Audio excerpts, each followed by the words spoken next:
Assalamualaikum warahmatullahi wabarakatuh. Nama saya Rubiantur Adawiyah, NIM D 9721910 dari Prodi PGMI 3C.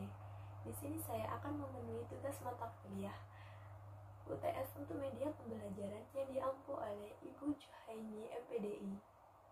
Nama media pembelajaran yang saya buat saat ini adalah Kertas Ajaib.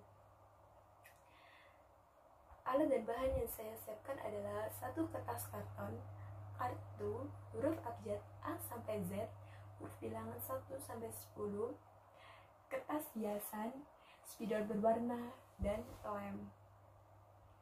Cara membuat media pembelajaran ini adalah siapkan satu kertas karton, yang kedua gunting kartu huruf abjad A sampai Z, dan huruf bilangan 1 sampai 10.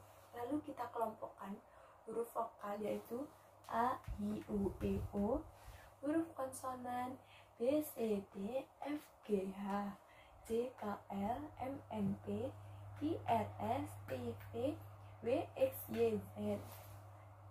Setelah itu bilangan angka 1, 2, 3, 4, 5, 6, 7, 8, 9, 10. Setelah itu kita hias sesuka hati. Dan yang terakhir kita tempel. Cara penggunaan media tersebut adalah siswa dapat menunjuk apa yang saya ucap dari nama depan siswa ataupun nama belakang dari nama siswa tersebut atau temannya, dan nomor absen serta tanggal lahir. Contohnya Ali. Nah, A termasuk huruf vokal A, L termasuk huruf konsonan, I termasuk huruf vokal, dan nomor absen 1. Kita tunjuk angka 1.